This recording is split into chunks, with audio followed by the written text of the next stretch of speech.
Come on in, come on in. So we're doing it a little bit different today. Today I'm finally live on my YouTube page. Typically I hold the cooking sessions live on Facebook, but now we're on YouTube and we're going to get into this live cooking demo. And basically we're going to be understanding how to cook when you're dealing with blood pressure issues. So come on in, come on in. This is going to be a nice live session. I'm in my kitchen at my home and I got a nice delightful recipe that I'm going to prepare for you guys. The recipe that I'm preparing today is going to be a simple eggplant parmesan, one of my favorites, easy to prepare, something that I don't have too often, but when I do create it, it's really a good hit when it comes down to the kids enjoying it and just everyone enjoying it itself. So come on in, come on in. We're going to get started in just a second. As you can see, everything that I need is already streamlined right behind us. And during this live session, we're going to be talking about a few things. These things are going to include like understanding processed foods, understanding how this all ties into blood pressure management, and understanding the salts, oils, and sugars that we want to avoid while preparing our foods to help with those blood pressure issues. So we're going to get started in just a second, and I'm going to transfer you guys around. That way you can have a bird's eye view of exactly what I have going on. So when I'm on my cutting station right here, I put you guys on top of me so you can kind of see my hands, see what I'm working with, see what's actually taking place. When I get on top of the stove, I'll be doing the same thing here. That way you can see the pots, see what's going on, and kind of be submerged in the actual cooking process. Kelly, come here real quick. That way you can be submerged in the actual cooking process. And yeah, I'm excited for this one because I haven't made this item in a while. Do me a favor, get my curly tripod, the one that bends and twists. I always forget, man. So cool, I'm gonna go ahead and move you guys around.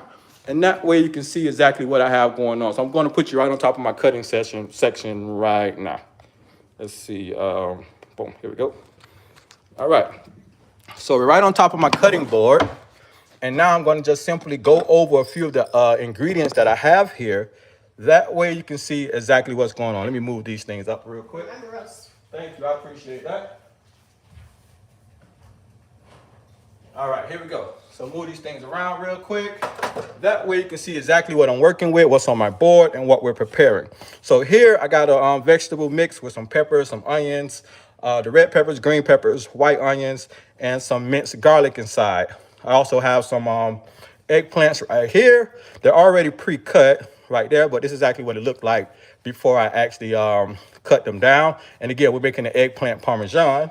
I also have my spice mixture right here, which is a homemade, I like to call it a complete seasoning style blend. I also have some Italian seasoning that I made myself, and this is going to help bring the flavors into the eggplant parmesan. I also have some packaged tomato sauce that we're going to talk about a little bit further. Some tahini right here, organic unsalted tahini. Then I also have some pasta, some green lentil pasta that I'm going to definitely break down for you guys. That way we can get an understanding of some of these processed foods and understand the levels to the processedness that they actually hold. What else do I have? Oh, also have some breadcrumbs right here, which is another item that we're going to talk about when it comes down to processed foods. And we're going to show how to actually put this item together and prepare this eggplant parmesan. So now that I have everything here right in front of me, it's pretty much a simple process. One of the biggest things about eggplant parmesan is that it can take some time if you don't have everything in front of you already prepared. Sometimes it can be a real tedious process, but we have everything pretty much stretched out and ready for us. And now it's just really about putting it together. And also one other thing that I have is this baking sheet right here. This baking sheet is what I'm going to be putting my my eggplant parmesan on when I put it inside of the oven to finish off. So I got my pot on my stove with the water is boiling for my pasta. I have another pot where I'm going to be sauteing my peppers and onions. And I think we're ready to go ahead and get started with this cooking process. So as I'm going through this process, feel free to comment or ask any questions. And that way I can answer questions once I get to the area, you know, where we're moving forward and we can talk about some of the things that I'm doing and preparing. So the first step through this process is I'm going to saute these peppers and onions. And I'm also going to move you guys from on top of my cutting station and put you on top of my stove. That way you can get a nice view of what I'm preparing and how this step-by-step process is going to go. And again, I'm in the comfort of my own home, so we're going to be moving back and forth a little bit, and that way hopefully I can get you guys a good view of everything that we're doing. Boom. So we're right over the pot. Let me get you a better angle so you ain't just got to look right into the pot. Get your little angle right there. There you go. Boom. All right. So stabilize that. Got you right on this pot. Empty pot, and it's already heating up. I got it on about 7, 8 for my temperature. Reason being, I like it more closer to 7, mainly because I don't cook with any oils. No olive oil, no almond oil, no flaxseed oil, no oil whatsoever. And I talk about this a lot when it comes down to correcting blood pressure issues, about how oils affect the body, mainly the endothelium system, which is the innermost lining of your blood vessels, that's responsible for many jobs when it comes down to your overall health and your cardiovascular system. So we're not using any oil in the pot, and I'm simply going to go ahead and get these started right here, sauteing my peppers, onions, and my garlic. So I'm going to take these in, and this is going to be part of my base for my my sauce, my pasta sauce for the eggplant parmesan. So the pasta sauce is one of the key items for the eggplant parmesan. And you want to make sure that, I'm making sure that I have some nice sauteed veggies to give it a nice, to bring a nice flavor out of it. And this is going to allow for the actual pasta sauce to just be nice and bold and flavorful. And just have that great impact like a pasta sauce should when it comes down to these different types of dishes. So I'm just going to saute the peppers and onions and get those working. So this is going to take about another maybe 3 or 4 minutes to get rolling how we want. So what I'm going to do is I'm going to slide you guys over probably like another foot, and we're going to look right at our batter for the actual parmesan itself. So I got you on top of the batter, and I'm going to try to get you a little bit better. Drop my phone. Thinking I was going to get a better angle. Dropped it. There we go. Boom. So I got a better angle here. And I got you guys in the angle to see this, my panko batter mixture. And what this panko is, it's basically breadcrumbs. And one thing about picking up panko is it's really difficult sometimes to find panko that fits into your perspective when it comes to being salt-free, oil-free, and refined sugar-free. Reason being, panko is usually made from some type of bread that they use. They take the bread, toast it, crumble it up, and they make breadcrumbs. So sometimes it's very difficult to find a panko that fits into that category. Finding panko that fits into the low levels of sodium that we're looking for. That way we can continue to have these dishes that are salt-free, oil-free, and refined sugar-free. Because we talk a lot about those foods that impact the body when it comes to blood pressure, and salt, oils, and sugar are definitely the biggest 3. So finding a panko dish that's free of salt and oil and sugar can be very difficult. I find mine usually at Sprouts. Sprouts has a great panko brand, and that's the one that I typically use whenever I do this, make this type of dish. And that way I can make sure that I'm within the same guidelines of eliminating salt, oils, and sugars from the diet. So we got our panko here, and the first thing you want to do is, when it comes down to creating a dish like this, you want to make sure every part of it is seasoned. And what that means is everything that you're preparing should have some sort of seasoning in it to help bring out of the flavors. And since we're not cooking with any salt, we want to make sure that we're adding the herbs and spices that's going to lighten up this, that's going to highlight this dish on every level. So the panko crumbs itself, that's going to be the outer coating of the eggplant parmesan. It needs to have a nice bold flavor. And I'm going to use my complete seasoning style blend here that I made myself. And I'm just simply going to drop it on top of it. Just like that. Drop it on in. Make sure it's nice and seasoned. And that way I can use my spatula, or should I say my spoon, and bring it together. And this is going to allow for this panko base to have some good seasoning on it and stand out nice and bold. The next thing I'm going to do as well, I'm going to add a little bit of black pepper. Got some black pepper here. Hope you guys can see it. I'm going to add a little bit of black pepper. That's going to just boost it up just a little bit. And I don't do a lot of measuring because I've been a chef for quite some time, and measuring is a little bit beyond me a little bit. But a little bit of black pepper there. I'm gonna grab my garlic powder as well. I'm gonna sprinkle some inside also. That way we can just bring out the flavors and create a nice flavorful batter for the panko. And last but not least, I grab my onion powder. I'm gonna add a little bit also right into the mix. And now I'm just gonna stir this up and mix it well. And this is gonna just allow for those flavors to be nice. They're gonna be nice and combined. And now the batter is gonna actually taste like something instead of just tasting like I don't even know what the thing, but it'll have a nice crust and nice flavor to it. And one thing that I also like to add, if you're someone that likes a little spice, a little bit of cayenne pepper, it's not gonna spice it up, but it also just add a little bit more of a pop to it. I can't really describe it, but it just like flares it up a little bit. And I'm gonna add a little bit of paprika. That way it doesn't just look all white when it's in. It actually start to pick up a little bit of a color. And as it toasts in the oven, it starts to coming together really well. So now that I got the batter all seasoned, I'm gonna just mix it up real good one more time. Again, there's no salt, no oil, no refined sugars for this type of dish. And we're just gonna mix this up. And that way it's actually ready to go. So the next step, we're gonna divert right back to our stove, because on our stove, remember, we were sauteing those peppers and onions and we wasn't using any oil in our pot. Now, as you can see in the bottom right side of this pot, it's starting to stick because there's no oil keeping it together. And a simple strategy to make sure that it stops sticking and you don't burn your items is by getting a bottle of a little bit of water, just like this. You can use water or vegetable broth or whatever liquid you choose, and you want to drop it right inside of the pot. And as you can see, that little bit of water there, it steams it up, and that steam allows for everything to be released from the bottom of the pot, making sure that it doesn't char or burn or change the flavor profile of what we're looking for. Now that the peppers and onions are starting to become translucent, this is the best time to actually season them to continue to add more flavor to the pot. So now, the seasoning blend that I'm going to use for it is going to be very similar to the one that I just used because we want these same unique flavors.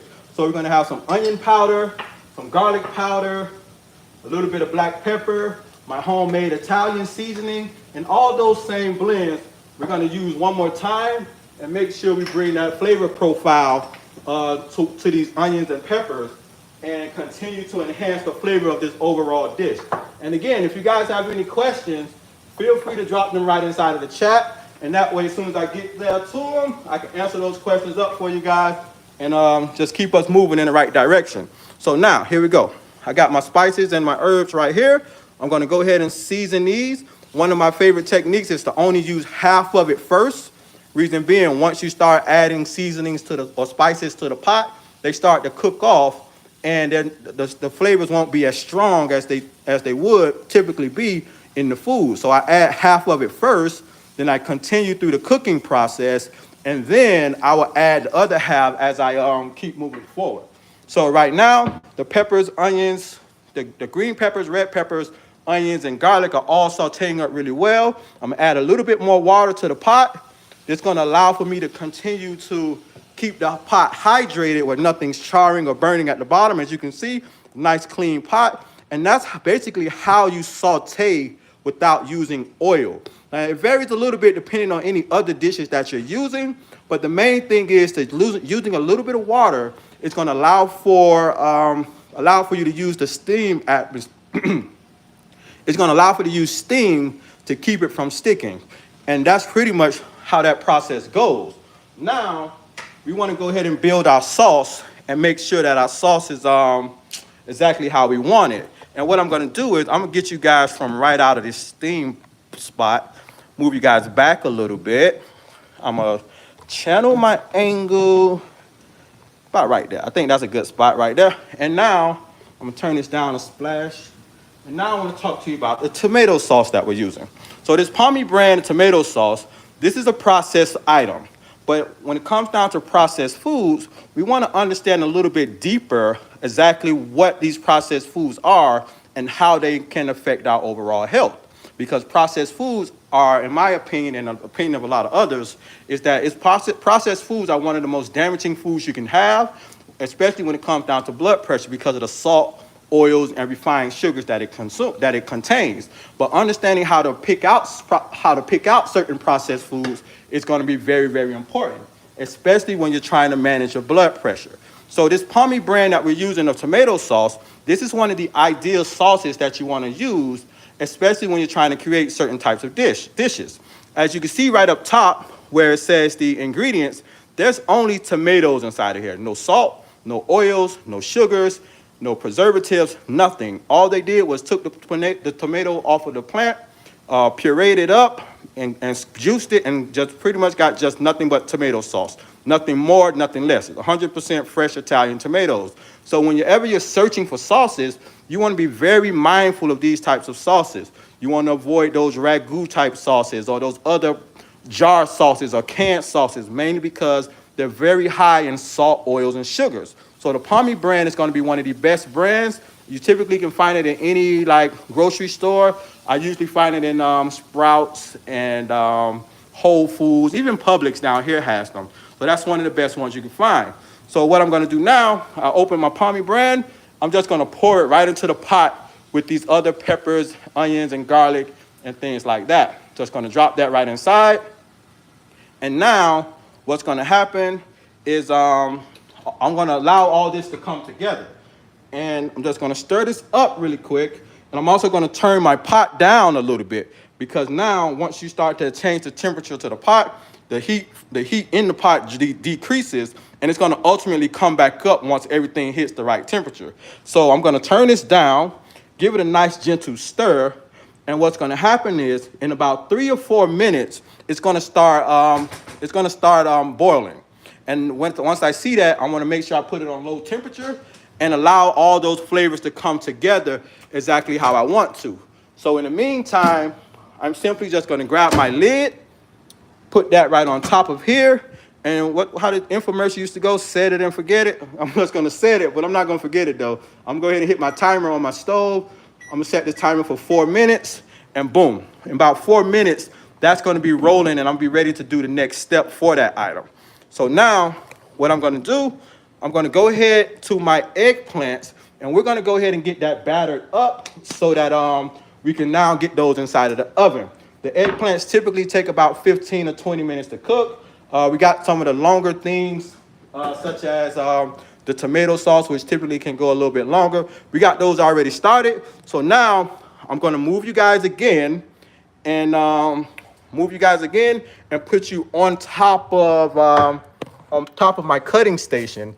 That way you can see how I'm going to prepare the batter for how I'm going to actually prepare the eggplant to be battered and put them inside of the oven for the eggplant parmesan. Okay, cool. Here we go. Move a couple things out of my way. And make sure you guys got a good view of my board. I think right here is good. All right, cool. So as you can see, I got my eggplants right here. These eggplants are the Chinese version eggplants. You know, the ones like in the emoji. You got 2 different versions of eggplants. You got the ones that look like this and the ones that are a little bit more girthy. They got a little more girth, a little bit more shorter. These are the longer ones. I chose to go with these mainly because I like to cut them on the bias, and I can yield a lot more from it. So these are the ones of choice, but it doesn't necessarily matter which one you choose. So I got the eggplants here already cut.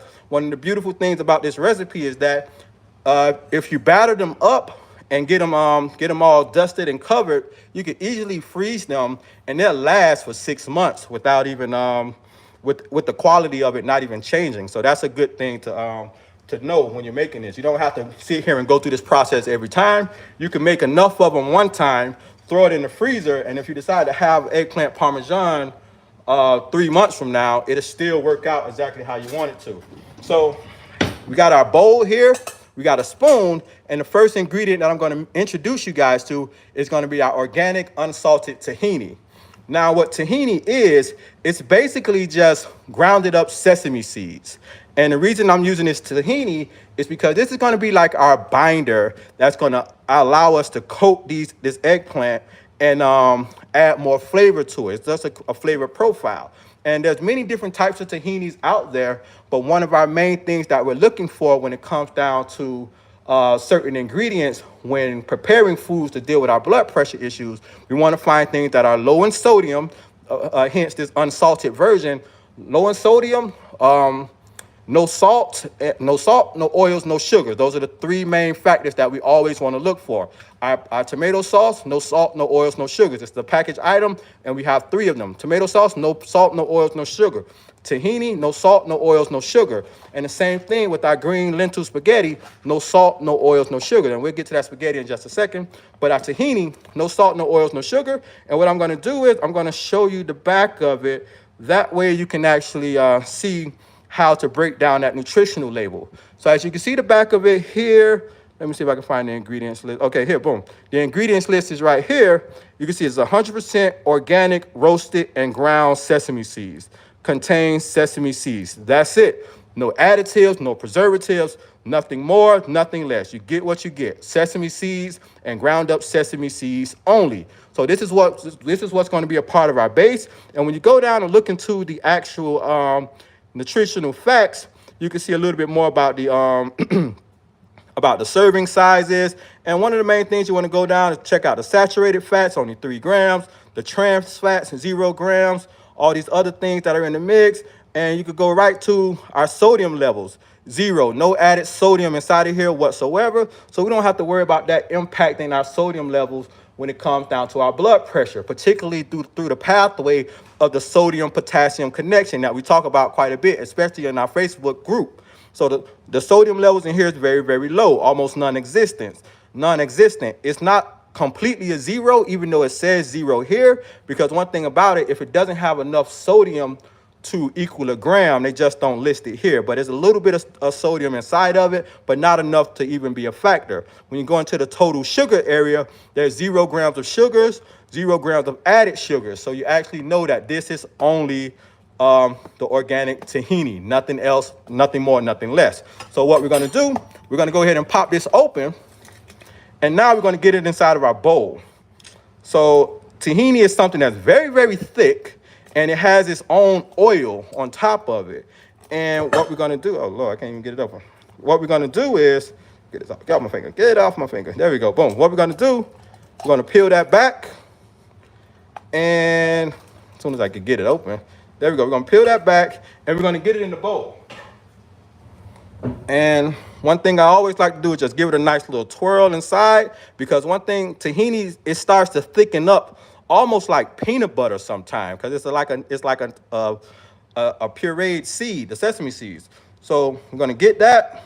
We're going to drop it inside of our bowl, and I'm going to probably use about maybe 3/4 of this. I didn't really measure it out. I never really do. Like, reason being, like I say, I make this recipe. I've made it so many times. I pretty much know how it rolls. But I got the tahini inside here. Now, what we want to do as well is that we want to make sure that every level of our batter has a nice flavor profile to it. And one thing that I like to use is my coconut aminos. Now, the coconut aminos is going to add a little bit of flavor to it. This does have a low level of sodium, but this marinade is going to allow for it to be nice and savory to create that flavor profile that we want. And I'm simply going to use about a capful, and this is going to allow this to come together and be nice and flavorful. And this is probably a little bit more than a teaspoon, and we're going to just drop that right inside just like that. I'm going to give it a nice little twirl to combine that up just how we want. Next up, I'm going to grab a lemon. And this lemon is going to add a little bit more flavor to it as well. So I'm just going to grab my lemon here, give it a nice little chop, split it over again. And then I'm just going to give it a nice squeeze, but I'm going to make sure you look out for those pits right there. You really don't want those inside your items. It can inconvenience somebody that gets it. I'm just going to give it a nice little squeeze of this lemon inside. And this is going to help those flavors just really stand out and be nice and bold and just for comforting. So we're just going to get that in, give it a nice little twirl, grab my onion powder, garlic powder, about a teaspoon of each right inside. Then I'm going to also grab my my homemade Italian seasoning, and that's going to brown this off and allow for it to be exactly what we want it to be. So I'm gonna drop a little bit more Italian seasoning inside, and this is gonna be the flavor profile that we're going for. So now that we got everything in, just gonna simply mix it up. And our last ingredient would be a little bit of water to thin it out and allow for our eggplant to be coated exactly how we want to. Because as you can see, this is a thick batter right here. This is pretty thick.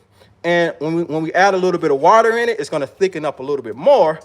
And that can be a little bit intimidating sometimes, especially when you're going through this process. And while we're letting this sit for a moment, our timer on our stove is about to go off. So what I'm gonna do is I'm gonna bring you guys right over back to our stove so you can see what we got going on inside of our pots. So here we go. I'm gonna back you guys up just a little bit. And again, we're in the kitchen and I'm transferring you guys from tripod to tripod. And here we go. We got our pot right here. And I'm gonna take this lid off.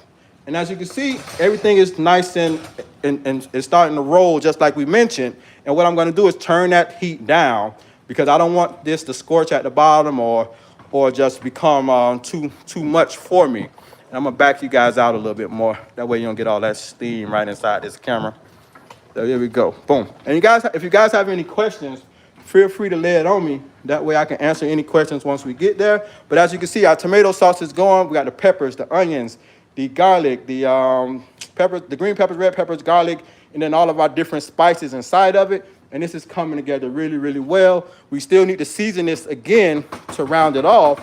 But now we just need to set that and let it roll and do what it needs to do. So we're gonna go ahead and move one last time. Oh, and also heads up, I do have my pot right here that's boiling, waiting for my pasta.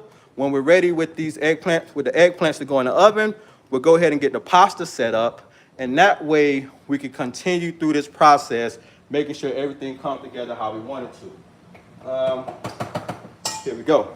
Now, we're gonna go right back on top of our platform here. And of course, I told you I was gonna move you guys around a lot, but it's part of the process. Once I get a bigger setup, it'll be nice and smooth and we'll keep everything rolling. So as you can see, our tahini here, nice and thick. We want it to be a little more, a little looser. And what we're gonna do, I'm gonna grab a little bit of water, and this water, add a little drop to it right there, because one thing about water and tahini, it will thicken it up. And I'm add a little bit in there and just drop it in as I keep going. And that's gonna allow for me to keep control of it. Because the last thing I wanna do is have a paste. A tahini paste, it's not gonna work out exactly the same way as having it with, having it nice and creamy and smooth like you want it to be. Because again, you just wanna make sure we coat the, the eggplant parmesan itself, and that way we can have a nice layer on top of it. And this tahini is gonna allow for it to stick inside of our panko, which we have our panko mixture right here. For those of you that joined in a little bit late, tahini is gonna allow it to mix with the panko. It's gonna have the nice flavor profile that we want it to have and keep moving from there. And I almost forgot one last thing. I don't know how I did, but one of the last things that goes inside of here is just a hint of maple syrup. And that little hint of maple syrup, it just kind of balances out some of the other flavors that are there. And it's gonna help, like, not necessarily sweeten it up, but allow for it to have a nice balance to it from the different spices that was already in. And as you can see, this batter is starting to thicken up, and this is about exactly where we want it to be. And now it's time for the fun part, actually battering everything up and making sure that it's coated exactly how we wanted to coat. So go ahead and stay with me, you guys. I'm gonna wash my hands really quick because they're about to get dirty, putting everything inside of this batter. And now you guys will be able to actually see how this process actually rolls and keep going from there. So here we go. Dry my hands off really quick, get these guys out of the way. And now, so I got my baking sheet right next to me, and what's gonna happen is I'm gonna batter each individual and then put them on the panko and then transfer them to my baking sheet. That way I could get it ready to go into the oven. And let's see if I can get a better angle for you guys. That way you can actually see how I transfer them and how this process is going to come together. I think I got a good angle for you guys real quick. Boom, move this one over. Here we go. And boom, there we go, nice. And now we're just going to go ahead and quickly batter it up, get it inside, and go. Now a little bit about the panko again. The panko is some toasted breadcrumbs. As you can see, it's two different variations inside of here. You can see some thicker chunks, and then you can see some grounded up. The reason we use the thicker part and the grounded up part is for two reasons. The thicker panko crumbs is going to add more texture and more crunch to the actual eggplant itself, whereas the grounded up panko is going to be able to cover the surface of the eggplant to make sure that it's completely covered and nice and crisp the way that we want it to without any extra exposure. So this ratio here is about 75% of the big crumbs like this, and the other 25% is just the grounded up panko, along with the different spices and things that we use to create the different flavors. So what we're going to do, we're going to grab our eggplant just like this, drop it inside of the panko itself, and we just want to get a gentle coating on top of it and on the side of it. That way everything can start to stick together and make sure that it comes together exactly how we want it to. And now I'll see if I can get you guys in the camera frame, but I think camera frame might not be as big as I want it to be, but no, that's cool. So what I'm going to do is I'm going to go ahead and get them, drop them inside, and just gently coat them up just like this. And now once we get them in, you just want to pat them down, toss them over, drop them in, and as you can see, it's completely coated. And now you can just dust them off gently. And if they're in your hand, just lightly coat them and brush them again. And this is going to make sure every aspect of this eggplant parmesan is nice and coated. And when it goes in the oven, it'll be able to become nice and crispy and turn into exactly what we want it to be. So one thing that you also want to make sure is that you're not putting too much of the batter on top of it. But this is basically what we're looking for when it comes down to creating this dish. And you want to make sure that it's nice and coated. So what I'm going to do, I'm just going to get about 3 or 4 of them here for the sake of time. That way we're not just here all day battering eggplants and going through the motions with these. We could just go ahead and get a couple of them ready, pop them in the oven, and then finish up the rest of our other items, the sauces and things like that we have. That way we could streamline this whole video and just not be here all day playing with eggplants, put my sticky fingers all in the batter and all that fun stuff. So I got another one here. We're just going to drop them inside, get it nice and coated, toss and turn it. And as you can see, I'm using my hands to drop the panko on top. Then I'm also gently pressing it. I'm not compressing it where it's nice and tight and too thick, but I'm just pressing it and then dusting it as well to make sure that every level is just getting coated and covered. That way the crispiness of the panko itself, along with the seasoning and the spices that are put inside, can be over every layer of this actual eggplant. And as you can see, just like this again, just nice and toasted and dusted. Don't be afraid to like crunch up the panko in your hand because it's all gonna go the same place. And you just wanna make sure we're nice and flour dusted and coated. That way when it goes in the oven, it all cooks how we want it to and be nice and crisp and fluffy and all that other fun stuff that comes with it. So we got our next one here, and the same thing. We're just gonna batter this one, last one up, and then keep going from there. If you guys got any questions, feel free to drop them in as well. And don't forget to like and subscribe to the YouTube page, because we're gonna definitely have a lot more information popping up when it comes down to recipes that are salt-free, oil-free, refined, sugar-free to help with blood pressure. When it comes down to talking a little bit more in detail about those different blood pressure issues, YouTube is now going to be our primary platform to help us understand those different types of concerns. You know, YouTube gives us the space to actually go deeper into the long form content, just talking about those critical issues with blood pressure.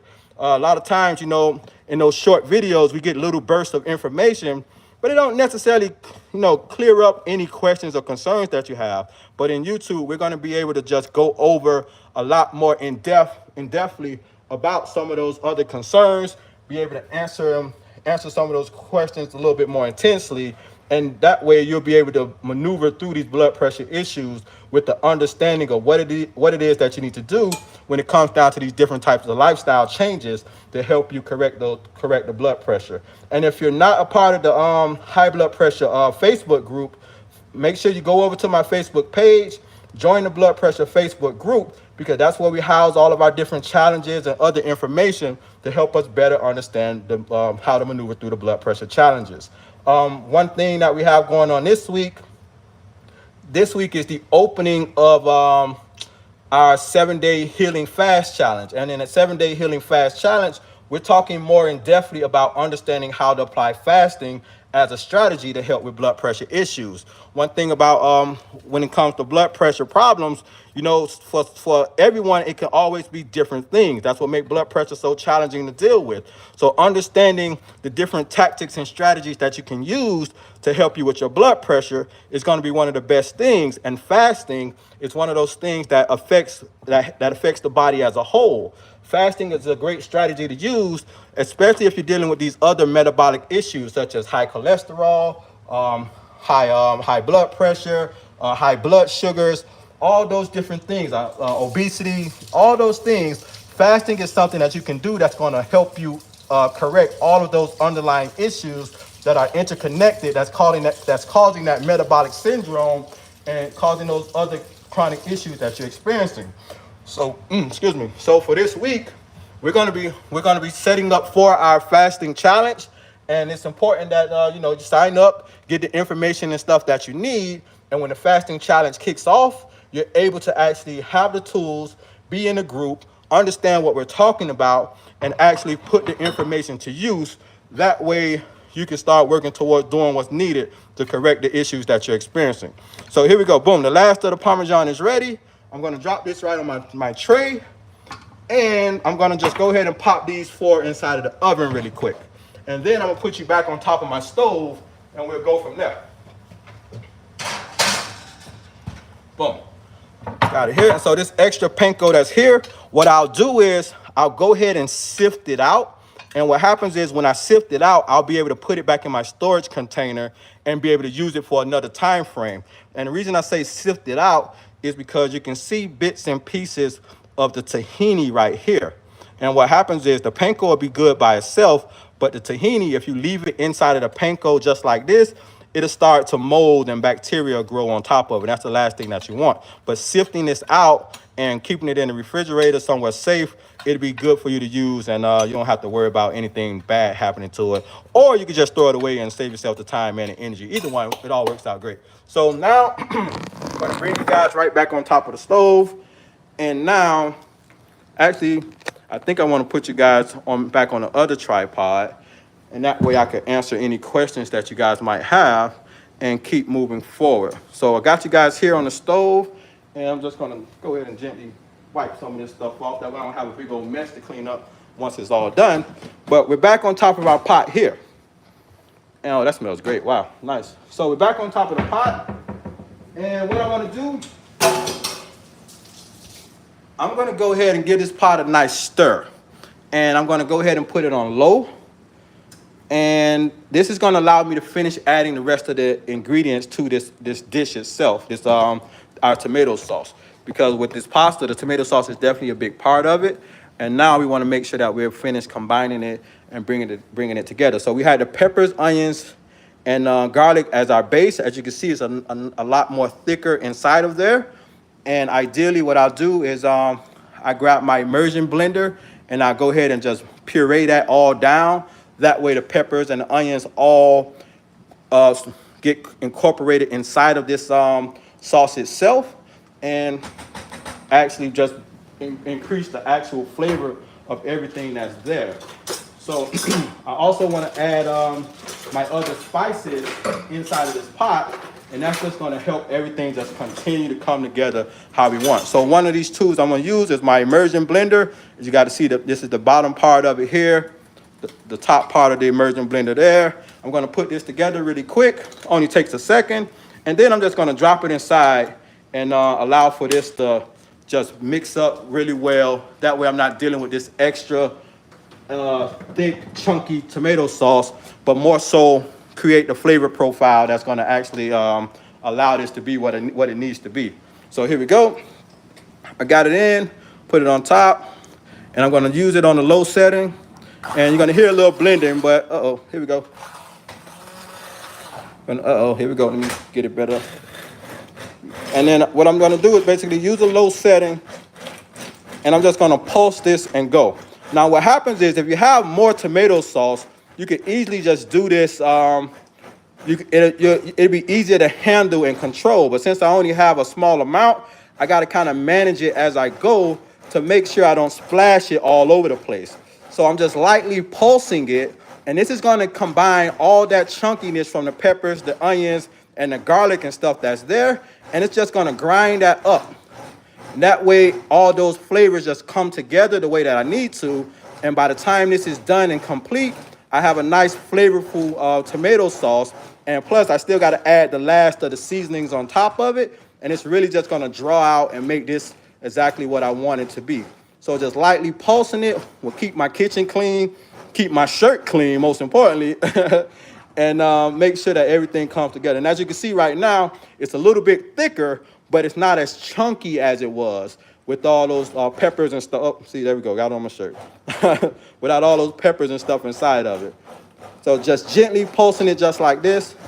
It's going to allow for that to come together. And this immersion blender is definitely one of these that's great to have. If you don't have an immersion blender, something that you can use is like a regular blender. Just take this hot sauce, to be careful with it because, again, it is hot.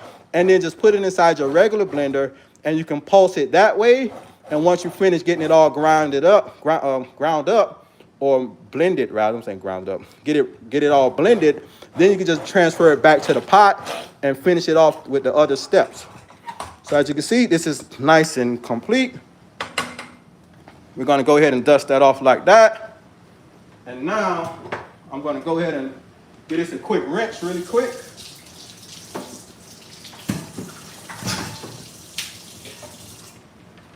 And then we'll go ahead and season. We'll go ahead and season this one last time. That way we could be nice and we'll be in a nice position to have our sauce ready to go.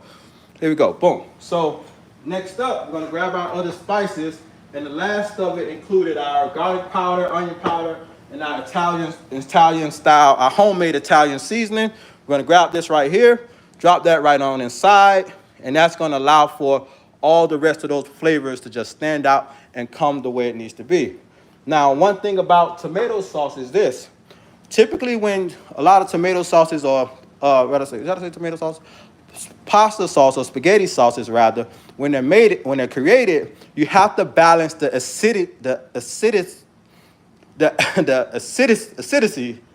think that's how you say it. You got to balance the acid levels of the tomatoes. Acidity, got it out. You got to balance the acidity of the tomatoes, and typically you either use some salt or you use some type of sugar. Typically, that's what some people use. It all depends on what direction you want to go. So for this particular recipe, we're going to use a little bit of sweetness to balance out the acid levels inside of the tomatoes. And we're just going to get about a teaspoon of maple syrup and drop that right inside. And that's going to help us bring balance to the dish. Now, it's not going to make it sweet, but what it's going to do is it's going to take away that acid, the acidic, why can't I say this word? It's going to take away the acidity of the actual tomato sauce because, again, these are just fresh ingredients that we're using inside of it. We're not adding any extra salt, no oils, no sugars. So the tomatoes are typically pretty bold during this process. But when you add a little bit of maple syrup, it'll balance out those flavors and allow for it to come together and just be a lot more balanced and more neutral. And what happens when it's on a neutral level, all the other spices and herbs actually can stand out and be exactly what you want them to be. But as you can see, everything else is broken down inside of it. It's not all chunky and thick with the peppers and stuff like that. So this is about where we want our sauce to be, and we're cool with that. So we have our eggplant inside of our oven. Next up, we're going to divert our attention to our big pot here because this is where our pasta is going to be. And actually, I'm not going to put you right so close to it because we need to break down our pasta. That way we can understand what's actually going on with this pasta and why we're using it. And one of the things that we talk about is no processed foods. So what I'm going to do is I'm going to bring this pasta box over, and we're going to talk about this pasta that we have. That way you can understand like the difference between certain pastas, and just really just have a better understanding of it. So I'll keep making it sweet and simple. So here we go. The brand of pasta that I'm using is the Ancient Harvest brand. This is a simple, basic brand. There's a lot of different brands like this. The only reason I'm using it because basically it's one of the best ones when it comes down to having the least amount of ingredients inside of it. It's a really, really simple green lentil spaghetti pasta. Now what I'm going to do, I'm going to turn it over to the back of it. That way we can understand more about the actual ingredients and talk about like how it's made and how it's created and what sets it apart from the different pastas that are out there. So if you look at the back of it, you can look at the ingredients label, and it's really, really simple. Ingredients: green lentil flour, organic quinoa flour. Nothing more, nothing less. No additives, no preservatives. We know exactly what's inside of this pasta. It's everything in here. We can spell. We know what it is. We know what it looks like. Nothing tricky. No citric acid. No preservatives. No salt. None of those tricky things. It is exactly what it is. And when they take the time to create these types of items, we want to make sure that it's in our best interest. So this item here, basically what they did to create this, they took green lentils, they grounded them all up. They took some organic quinoa, they grounded it up, made the quinoa flour, made some lentil flour, and they added some water and rolled it together to make the actual pasta itself. Once they rolled it together and made a nice dough, they put it through the pasta machine, and that's what gives you those actually spaghetti style pasta. So it's a really simple process, and it's a gently processed item. It's not something that's over processed and refined, and all these crazy things are done to it to make it what it is. For instance, when you talk about regular white pasta, they usually take like the refined flour. They take the refined flour and they strip everything from it. They strip the fiber, the water, the vitamins, the different minerals, the nutrients, and they highly process it, and they add tons of salt, oils, and sugars to give it a flavor profile to turn it into what they need it to be and to keep it shelf stable. And that's something that, in the long run, that has a negative impact on your body and your overall health, particularly for those of us that are dealing with blood pressure issues. So if we're deciding to have a type of pasta, making sure that it's in better alignment with our dietary choices is going to be best. And finding one that's salt-free, oil-free, refined, sugar-free is a big step in this process. Now, just as a good disclaimer, if you're someone that's dealing with blood sugar issues, this is something that you probably should avoid. Reason being, although it's a whole food and it's more on the healthier side, it's also broken down from its natural process. And what that means is they take the green lentils and they break it down. Now it affects your blood sugar levels in a different way than the regular green lentils generally would. And what that means is it has the potential to increase your blood sugar levels and contributes to some of your blood sugar issues as well. Will it be as big as if you were using white pasta? No, not at all. But one thing about it is that if you're working to correct the issues, you don't want to necessarily trigger it in any type of way. So avoiding some of these pastas is definitely going to be on the good side of it, because think of it like this: just because it's better than the other one doesn't necessarily make it good. It's just less bad, and less bad doesn't necessarily, it's not going to benefit you in any type of way. So if you're dealing with blood pressure issues, if you're dealing with blood sugar issues, avoiding pasta, making a better decision is definitely going to be something in your favor. This won't have that negative impact on you, but it's definitely not something that's health promoting when it comes down to getting better control of the blood sugar levels. Boom. So with that being said, back to it, we're going to go ahead and get our pasta ready. Now, thing about this type of pasta is that it cooks very, very different from the regular pasta. As you can see, it's a 3-step. You add the pasta to 8 cups of boiling water. You cook for about 7 to 10 minutes, and you see it's nice, big, and bold. Do not overcook. When you overcook this, it turns into a nightmare. The worst thing you could ever overcook, and I'm just gonna say that do not overcook it. It's one of the worst things. Drain and rinse pasta in hot water and serve. So basically following these same instructions is going to be the best way moving forward. And what will happen is moving forward, typically once you finish off with the pasta, a lot of people like to add the olive oil to keep it from sticking. But what we'll do is we'll go through the process. I'll show you how to keep your pasta noodles from sticking. And that way you can just still be able to handle it and manage it and have a good quality dish when it comes down to the end of it. So what I'm gonna do now, I'm gonna take my pasta, I open the box, and I only need probably about a little bit, about half of it, based off of how much that I cooked. And I'm just gonna take enough, I'm gonna drop it right across the pot, just like that. As you can see, let me get a better angle.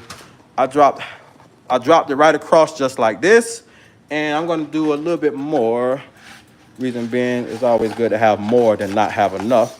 I drop one across one way and the other across that way. That way they don't stick and become all tangled up and stuff. That's a little trick I learned back in the day when I worked at this Italian restaurant, dropping it in just like that. And typically some places they add oil to the water or salt to the water, but that's highly unnecessary, especially when you're cooking it properly and just following certain rules when you're preparing things. The salt is there for a flavor, and the oil is there to keep it from sticking. But it's no need to do all those things, especially if you're trying to make better dietary choices when it comes down to just correcting blood pressure issues and managing those problems. So what I'm doing now is just gently just brushing it along so that they don't just clump up inside of there. And basically, this is going to allow for these to come together. And what I'm going to do, I almost forgot, I'm going to set my timer, because that 7-minute timer is very, very sensitive. And if you don't have that, if you overcook it, trust me, it will be a nightmare to handle and deal with. So I just set my 7-minute timer. I'm going to give it a nice little touch and pull. And then we're just going to set that there and allow for it to come together exactly how we want to. We got enough water in the pot. As we can see, it's nice and it's loose and coming together. And now we're just going to let this roll and prepare ourselves to actually take this out of the take it out of the pot when it's ready. So we're going to go ahead and get our what is it called, the strainer, all that fun stuff, and get ready from there. So I'm bringing you guys back up on top of the panko, and what we're going to do is I'm just going to gently just get everything ready to take this out, and that way you can see the final dish once it's completed. My extra eggplants that I have here, what I'm going to do, I'm just going to basically take these, and I'm pretty sure I'm just going to go ahead and batter up the rest of these after this video is over. That way I could have something probably for the kids tomorrow for lunch or whenever they decide to have some and all that good stuff. But it's a really, really simple recipe. The only downside of it is that it can be potentially a lot of cleanup. I think one of the bonuses of it is that if you make enough of it, it can be ready to go the next day, easy peasy, and you don't even have to pretty much do anything for it. So it's a good quality recipe, really simple to do, all whole food ingredients, and in just a moment, probably I want to say in the next maybe 7 minutes, we should have quality item once we're wrapped up with this. So really, really simple, really, really basic. And again, if you guys have any questions, feel free to drop it in. I think I see one. Let's see what we got. Thank you for all you do. Can you tell us more about the fasting program you are having? Yeah, definitely. So the Healing Fast Challenge, that's exactly what it's called. So the Healing Fast Challenge is all about learning how to apply fasting to your lifestyle, no matter what issues that you're dealing with.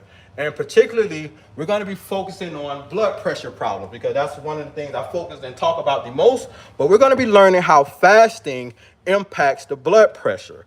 How does fasting help high blood pressure? How to apply fasting, understanding the ins and outs of fasting. Because when you think about fasting, fasting can mean a lot of different things to many different people. There's many different types of fasting strategies, but when it comes down to understanding fasting with blood pressure, we want to understand the safety behind it. We want to understand how to correctly apply the different fasting strategies.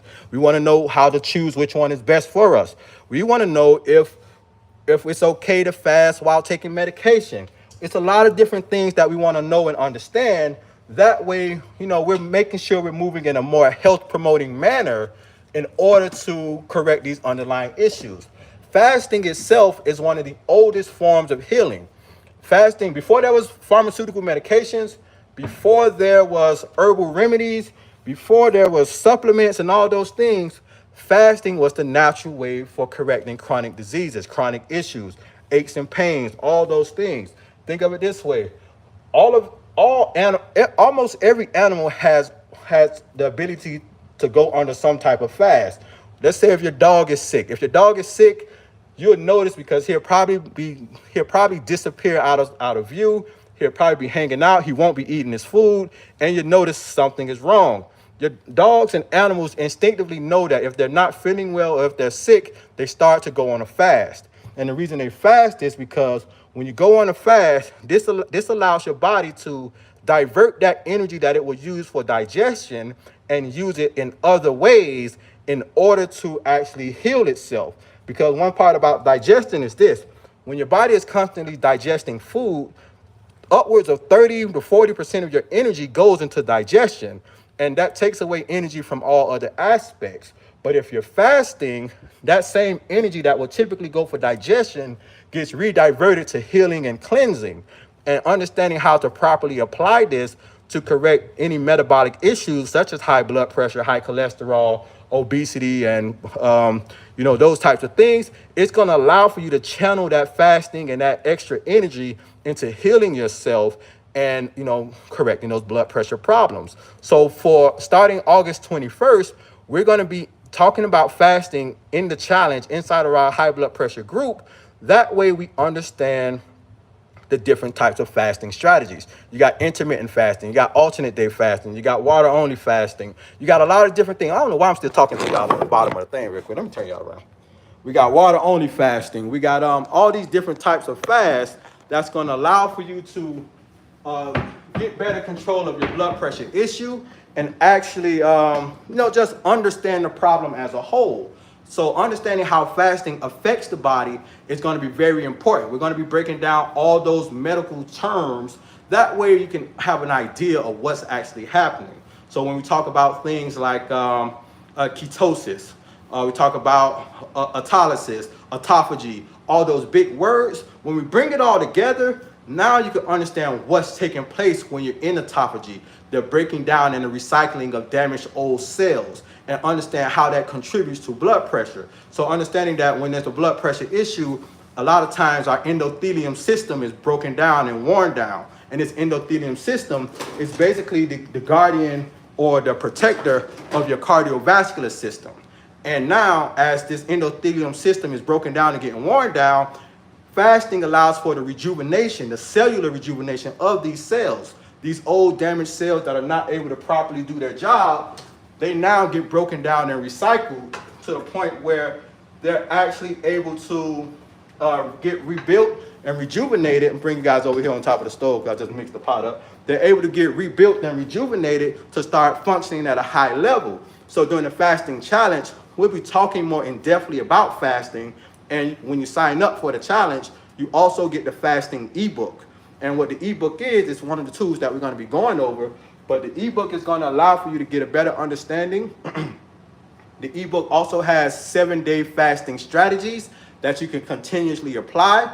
It breaks down intermittent, alternating, water only fasting, how to break your fast, all those different channels that typically, that applies to fasting. And that way you can have the confidence to actually fast, apply it, and just be comfortable while you're doing it. That's probably the biggest thing, just having that comfort and that just having the knowledge of what's going on, what's taking place, and how to move through all those different steps. So that's what the fasting challenge is all about. And it's very, very big because fasting, again, it's one of the safest and easiest ways it's one of the safest and fastest ways to correct blood pressure issues, correct these other metabolic issues that are going on. And this is going to help guide you when it comes down to getting better control of your blood pressure and getting off of those pharmaceutical medications. So our timer just went off. I gave it another rough minute. And basically I'm doing a nice little twist and spin around. And it's looking good. Nothing's sticking. Everything's coming together just how we want.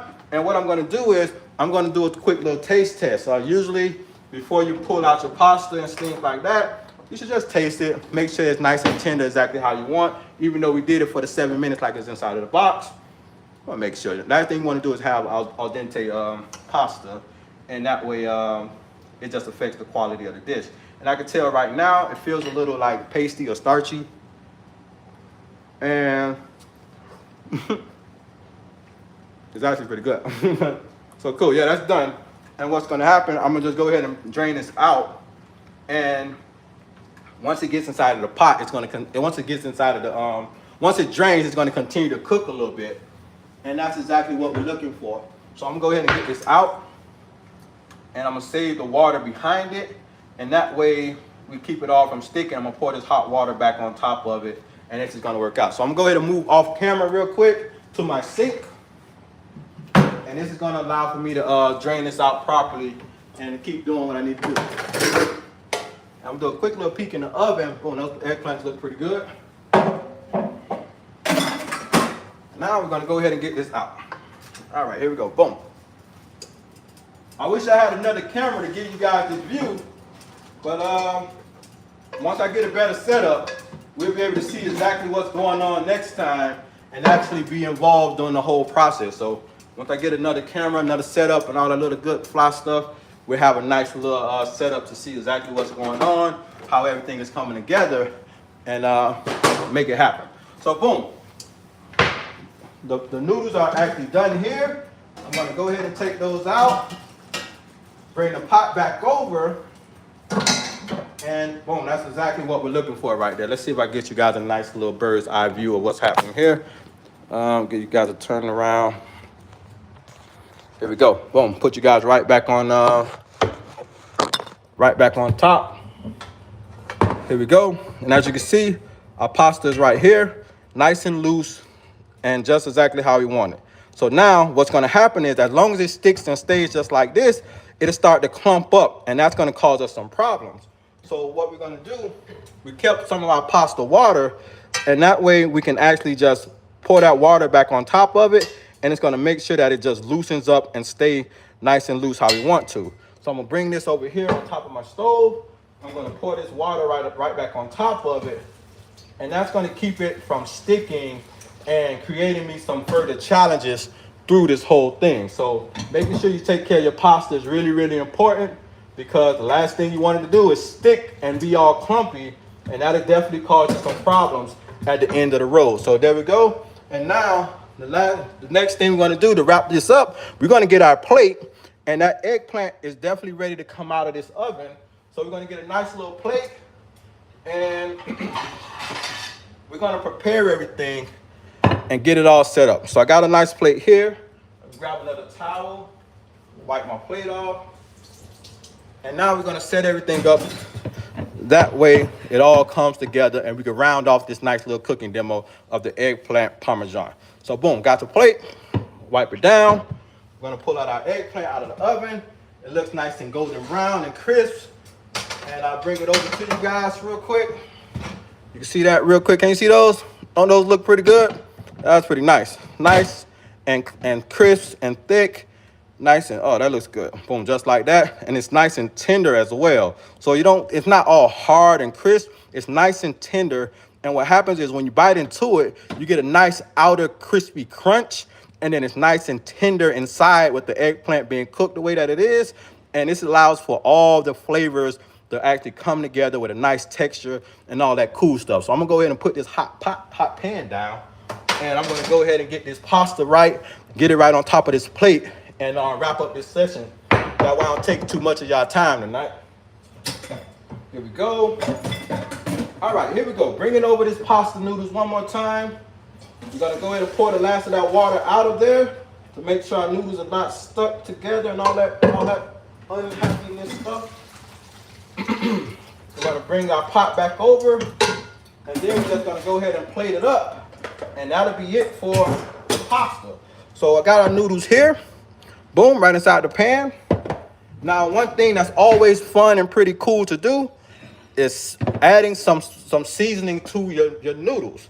Now, I don't usually go too deep inside of it, but adding a little bit of herbs to it, it just really just makes it that much better. So you could go with a little parsley, a little bit of the Italian seasoning, homemade Italian. You could go with whatever it is that you like. Just really adding a little bit more to it. It just allows for it to have a better flavor profile. And that's just my opinion. I think that every step of the way, everything should get some type of seasoning because it just tastes better. And like I said, it's my opinion. It just tastes better. So what I'm going to do, I'm going to grab my pasta. I'm going to twirl some of it up just like this. And I'm going to drop it in a nice, safe spot. Boom. And it's all stuck together. Come on, long piece. Oh, hot, hot, hot. Nice. There we go. I'm going to grab it in a nice, safe spot just like this. Boom. Got one section there. The next up, I'm going to do the same thing one more time. Just create a nice little bird's nest. Boom, just like that. And nice and hot. Oh, my goodness. Let's see. Let me get it off for there. There we go. Create a nice little bird's nest and drop it just like that right on top. And then I'm going to do, since I only got a little bit more, I'm going to just do one more of them. That way it's just, and then this is a big plate of pasta. I wouldn't eat this much, but since this is all I got, I might as well just go ahead and drop it in. I did one more little bird's nest, drop it in just like that, and then boom. We got 3 little bird's nests of pasta right here. Typically 1 or 2 would be just fine. 3 is just overkill, but I only had that little bit left for pasta, so I just put it all on one plate. So there we go. We got that there, set to go. Next up, we're gonna grab our sauce. So now if we grab our pasta sauce, we want to just add it right to the top of it. And one of the main things is this. Some people like to dip their pasta inside. Some people like to put their pasta inside of the sauce and have it nice and saucy. I got mixed reviews of it. I like my pasta sauce on top of my food, and then I can always add more. I'm not a big sauce fan, but if you like to put your pasta inside of the sauce, it's fair game as well. But simply putting it right just like this is good. You grab your pasta itself, and I just like to go right on top of it. And what happens is it just gives you more control. If you want to add more, you can add more. If you want less, you could just control it. But if you put the pasta inside of the sauce, it kind of just changes the game for you, and you can just kind of deal with what you got. But boom, here we go, just like this. Drop that on top, just like that, one more time. And now we got a little bit of pasta sauce on the pasta. Looks good, easy to manage. If somebody wants more sauce, you can just add a little bit more, have a little fun with it, do what you like, all that cool stuff. So now, last part, we want to make sure we bring our eggplant over and handle it properly. Let me get this out of the way. I'm going to bring the eggplant over. And now, the eggplants can be a little bit fragile sometimes because they're nice and soft. They're not all mushy, but they can be nice and soft and delicate. The best way to handle them is by getting a spatula and just moving them over. So let's see if I got a good angle where you guys can see what's happening. Oh yeah, cool, boom. So the easiest way to handle them, just get a spatula, move them over, put them right on top. Just like that. Now, one of the fun parts, you can easily just dress it up as you go. Get that eggplant just like that. Grab that pasta sauce, boom, right on top. That way it adds a nice little more flavor and texture and a little bit more stimulation to it. Just like that. And then as you get the next one, you just do the same thing. Just stack it up one more time, just like that. Same thing, one more time, right across there. Boom, boom, boom. Just like that. And then on the last opposite angle, we're gonna do the same thing. I'm gonna say this nice little cute one right there. I'm gonna take that one, say that one later. I might eat that one by itself. And I just take this last one here, just like that. Boom. And we just add a little bit more pasta sauce right to it. And this brings it all together as a whole. Now, the fun part. Now, typically, ideally with the eggplant Parmesan, one of the things that's missing here is the Parmesan. Now, I'm not a fan of Parmesan cheese. Well, let me take that back. I love Parmesan cheese, but I don't eat Parmesan cheese mainly because it's high in salt, it's an animal-based product, and it's a lot of things that come with Parmesan that I wasn't really willing to accept. Does that mean you can't have Parmesan? No, I ain't saying that. You just make your own choice moving forward. So I try to avoid Parmesan itself, mainly because I made a choice a few years ago that I wasn't going to eat any animal-based products. and it's been working in my favor. And I don't compromise any of those things with Parmesan or any other animal-based products, and that's just my choice. But if you want Parmesan, again, that's your personal choice. But what I'm going to do is I'm going to grab one of my items, and I'm going to show you how to make this like homemade Parmesan cheese. One of the best types of Parmesan cheese that I've ever had, and it's actually pretty cool as a substitute. And right now, what we're gonna do, we're just gonna blend some up. We're gonna blend it and make one real quick, and I'm gonna show you this quick process. So I got my spice grinder here. I really don't need anything more than this. Ideally, you could use any other type of grinders that you might have, but I got my spice grinder. And what I'm gonna do is take my spice grinder. As you can see, it's a little bit dusty right now. That's from the panko and stuff I ground it up early. I'm gonna grab a handful of almonds. I know you're like, almonds? What the hell are he doing with almonds? Well, almonds, what's almonds for? Well, I got a little bit of almonds. Almonds is one of those things that gives a nice texture and flavor when you break it down and ground it up. It doesn't taste necessarily like an almond, but it has a nice bold flavor. Next up, I'm going to grab a little bit of nutritional yeast. Nutritional yeast is like a cheesy seasoning without the dairy. And what happens is when almonds and nutritional yeast come together, they give you a bit of a Parmesan style, cheesy style flavor. And as you can see, I put it real gently enough nutritional yeast in there, and it just works out for some reason. Did I create the recipe? No, I didn't. I found it on YouTube, and it actually worked out pretty well. And I've been a fan of it ever since. So what I'm going to do, I got my almonds inside. I got a little bit of nutritional yeast. Ideally, you can add any other spices that you want. Typically, you could go with onion powder, garlic powder. That kind of blends well. And you know what? Since I mentioned it, I'm just going to go a little bit less, half a teaspoon of both of those in there. And that's going to go quite well and create the flavor profile that I'm looking for when it comes down to just creating this last little dusting on top of this. So it's going to get a little bit loud. You're going to hear this blend real quick, but it takes probably about maybe less than 30 seconds.